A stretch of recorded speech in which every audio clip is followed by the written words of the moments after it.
Woman Paranormal.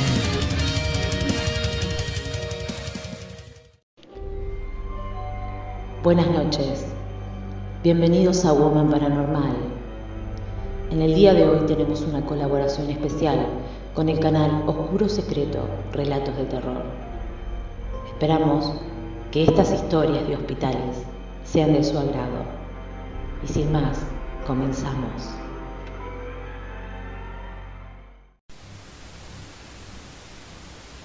Esta es la historia real del Hospital de los Muertos. Julio de 1990. Soy un hombre de 80 años. En los años 90 trabajaba como seguridad en un hospital porteño muy conocido. Tampoco lo voy a nombrar para evitar paranoia. Mi turno empezaba siempre a las 0 horas y a veces era hasta las 12 del mediodía siguiente, del día siguiente. Este hospital tiene 3 pisos y un subsuelo donde funciona la morgue. Mi tarea era estar en la puerta de 0 a 2 de la mañana y a partir de esa hora recorrer los pisos para evitar que algún acompañante se quedara en lugares no permitidos, además de evitar robos. Lamentablemente de noche, varios rateros se metían a robar las pertenencias de los enfermos. Me habían contado cientos de historias sobre la noche del hospital y las apariciones que iba a tener. Nunca creí en nada, hasta ese momento. A la semana de empezar a hacer el rondín por los pisos de arriba, ya empecé a vivir sucesos paranormales. Estaba recorriendo el pasillo del 3er piso, el de internaciones. Habitaciones de un lado y del otro del pasillo, todos en oscuridad. Mientras caminaba, los tubos de luz titilaban, producto del poco mantenimiento, lo que le daba al recorrido una tensión especial. Por alguna habitación se escuchaba alguna radio encendida mal sintonizada, y al fondo del pasillo estaba el cuarto de enfermos hospitalarios, un lugar donde había que entrar con barbijos porque los virus eran muy fuertes y había 3 internados con neumonía y con otras patologías, algunas mucho más graves. Cuando llegué a la puerta de esa sala, noté algo extraño. Se escuchaba un quejido, un extraño quejido. Eso no me asusta, porque algunos enfermos, al no poder respirar, emiten unos sonidos dignos de una película de terror. Me asomé por la ventanita de la puerta y pude ver movimientos. El vidrio esmerilado no me dejaba ver con exactitud, así que decidí abrir la puerta. Había 3 pacientes internados en esa habitación, cada uno en su cama, y todos estaban entubados, por lo cual era imposible que se pararan. Cuando abrí la puerta, pude ver sobre uno de los pacientes un ser que parecía humano, pero era más pequeño, huesudo y encorvado, tan huesudo que sus vértebras sobresalían. Este ser estaba de espaldas a mí. Tenía uñas largas y dedos deformados. Cuando lo vi, ese ser se dio vuelta y les aseguro que tenía el rostro más horrendo que vi en mi vida. Cerré la puerta y salí corriendo a los gritos por el pasillo. Cuando lo conté, otros guardias de seguridad asintieron y me dijeron que no estaba loco. A las horas, el paciente de esa cama murió. Otra madrugada, recorriendo el 1er piso en el silencio de la noche, mientras caminaba, pude ver con mis propios ojos como una silla de ruedas vino desde el fondo del pasillo, empujándose sola, y llegó hasta mí. En la silla había sentada una muñeca de porcelana negra. Nadie supo cómo llegó ahí, y les aseguro que tampoco tuvo explicación cómo la silla se movía sola. Otra madrugada estaba en la entrada del hospital En esa época, aún funcionaba un teléfono público en la recepción. A las 3 de la mañana empezó a sonar. Algo muy extraño porque nadie llamaba al teléfono público. Con temor, atendí. Y del otro lado, una voz extraña me dijo: «Llama a tu casa ahora». Y cortó. Me quedé inmóvil, pero no lo dudé. Llamé por teléfono a mi casa desesperado y nadie me atendía. Pedí a mi jefe que me dejara salir antes. Y cuando llegué, ni mi mujer ni mis hijos estaban allí. A las horas me enteré que mi hijo menor, que en ese momento tenía 12 años, se había asfixiado mientras dormía. En el velatorio, al lado de su pequeño cajón, pude ver a una mujer con túnica y velo negro, que le apoyaba las manos sobre la frente. Cuando me acerqué, noté debajo del velo la mandíbula expuesta, el hueso. Esa mujer se acercó a mí, me dio el pésame y se fue. Pero eso no fue todo. Lo peor pasó la noche del 7 de agosto de 1991. Lo recuerdo porque esa es la fecha de San Cayetano y el hospital no estaba tan lejos del santuario. A las 4 de la mañana, gritos de dolor provenientes del subsuelo me alarmaron. Tomé la pistola reglamentaria y una linterna y decidí bajar. En el subsuelo funcionaba la morgue del hospital. Imposible que alguien gritara. Mientras caminaba noté la térmica que estaba fundida. El olor a plástico quemado inundaba el lugar. Todo el subsuelo del hospital estaba a oscuras. Solo con mi linterna fui caminando por el pasillo. Y acá les cuento un detalle macabro. Al costado contra la pared, 7 camillas con 7 cuerpos esperaban que los vinieran a buscar. Era una noche que, producto de una medida gremial, se habían acumulado muertos. Las moscas y el olor a carne podrida me generaban arcadas. Cuando llegué al final, a punto de entrar a la morgue, vi un hombre semidesnudo con el tórax y la cara cocida, caminando y temblando. Abrió los ojos, me señaló y empezó a emitir un sonido que recuerdo hasta hoy. No podía ser, estaba muerto. Le habían sacado los órganos porque le habían hecho la autopsia, pero estaba ahí, parado y caminando. No podía hablar porque no tenía lengua. Me llevó incluso a querer tomar del brazo. Me pasaron a disponibilidad. Mi jefe dijo que la muerte de mi hijo me había hecho mal y me acusaron de querer robarme el cuerpo de ese hombre que apareció tirado en medio del pasillo. Yo sé que no fue así y ahora vos también lo sabés. Mi mujer me dejó y rehizo su vida con otro hombre y con mi otro hijo. Hoy tengo 80 años y de vez en cuando mi hijo me viene a ver. Vivo en un geriátrico. Tengo claro que ese hospital tiene algo. Tengo claro que ese hospital es un portal.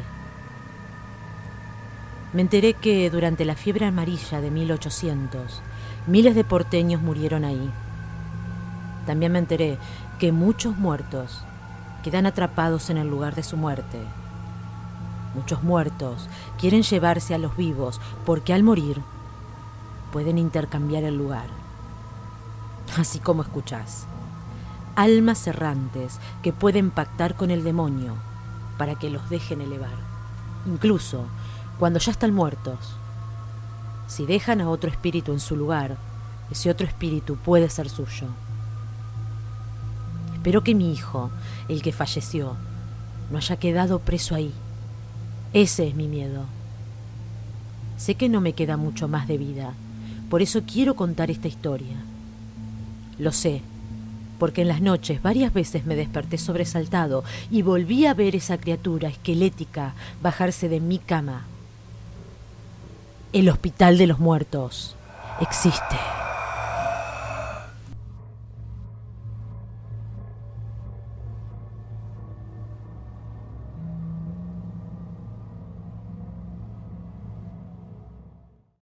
Hola, mi nombre es Melanie. Estoy a punto de jubilarme como jefa de enfermería de un hospital de seguridad social. Mis labores habían sido muy tranquilas hasta hace muy poco. Y digo que habían sido tranquilas sinceramente porque a mí nunca me había pasado algo paranormal en mis funciones, hasta aquella noche. He escuchado de muchos colegas decir que de pronto les apagan la luz o les mueven las cosas en el área de defunciones. Lo más aterrador que he visto fue la corta pero sorprendente historia del técnico de autopsias. Una noche, como normalmente lo hace, bajó a realizar algunas autopsias correspondientes. Entenderán que el trabajo es inmenso, pues el hospital es bastante grande. Los decesos por diversas cuestiones son continuos y a veces no se da abasto. Algunas horas después, ya que había colocado a los pacientes en las ya conocidas por todos bolsas negras, procedió a llenar algunos documentos correspondientes y, como de costumbre, comenzó a subir los datos al sistema cuando de pronto comenzó a escuchar un extraño jadeo que provenía de una de las bolsas y que por lo silencioso del lugar no tardó en identificar cuál de todas las bolsas era. Rápidamente culpó al cansancio de aquella semana, pues había trabajado como nunca.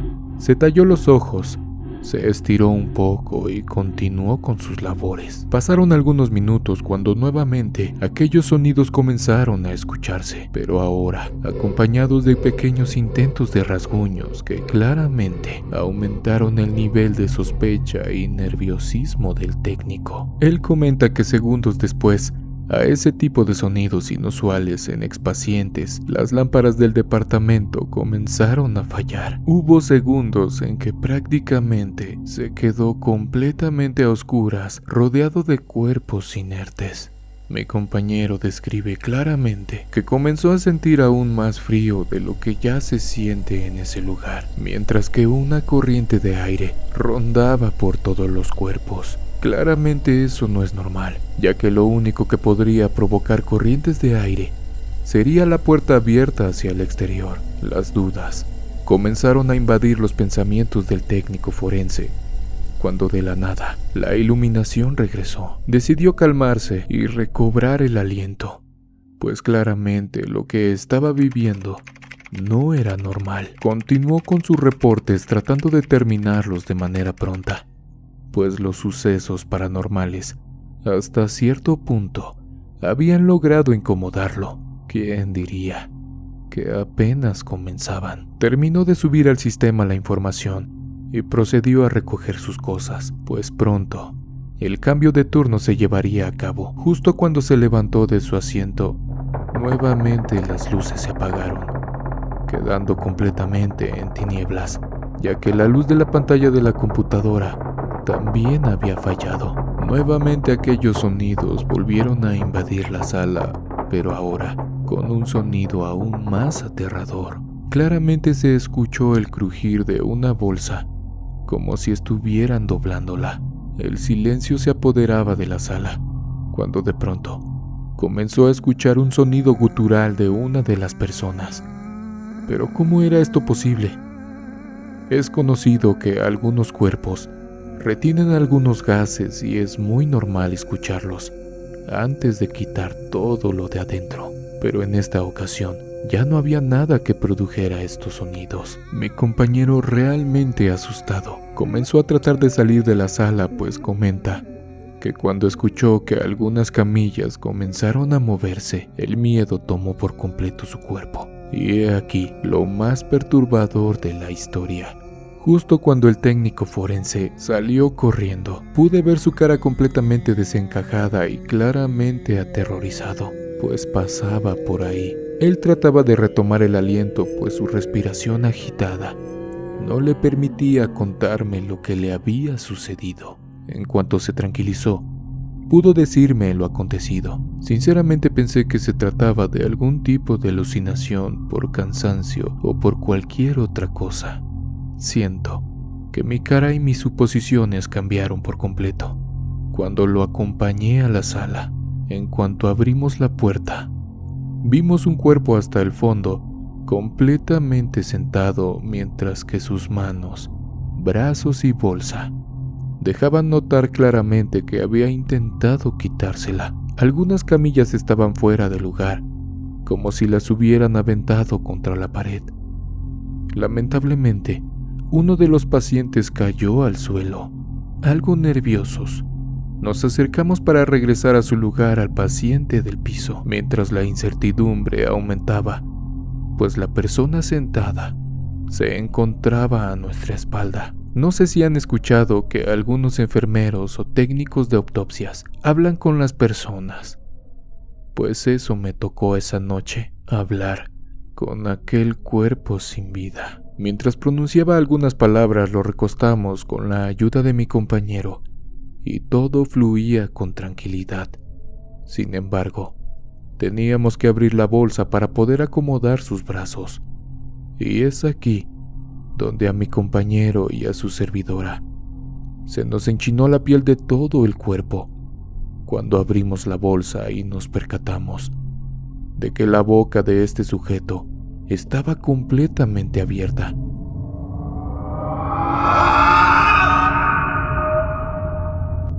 No sé si han observado la mirada perdida de las personas cuando deja de latir su corazón. Esta no era la ocasión. La mirada del paciente reflejaba miedo. Lo sé, bastante contradictorio. Acomodamos sus brazos, cerramos su boca y ojos para después cerrar la bolsa nuevamente. Como les había dicho, el cambio de turno interrumpió.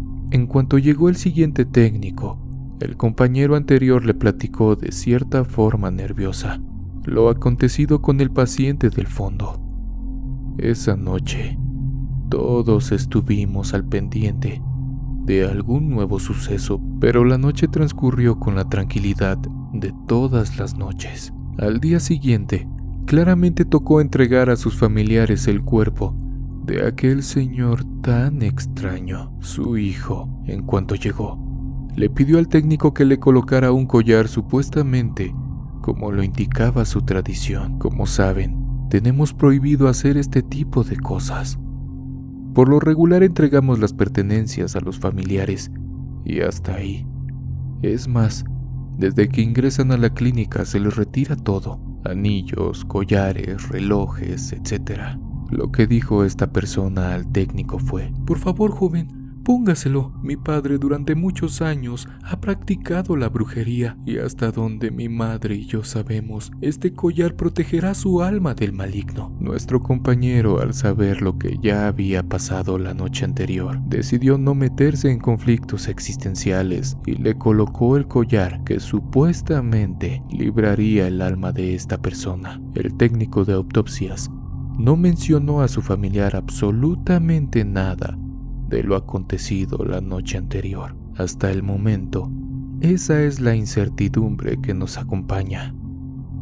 ¿Será acaso que esa noche el mismo señor de las tinieblas hizo presencia en la sala para llevarse lo que quedaba de alma de aquella persona? ¿Será por eso la mirada llena de terror que tenía? Y por último, ¿será por eso que tenía abierta de manera sorprendente su boca? Quizás aquella persona cuyo cuerpo vacío, sin vida, y que se encontraba aquella noche en la sala junto al técnico de autopsias, luchó de forma sobrenatural para no pagar la deuda que tenía con el demonio. Son dudas que tenemos hasta el día de hoy. Respecto al familiar, siento que fue lo mejor. ¿Ustedes qué opinan? Está bien seguir pensando que su amuleto funcionó para no generar culpas en ellos, o hubiera sido de su preferencia decirle a su hijo que el mismo señor oscuro vino a cobrar la deuda pendiente que su padre tenía.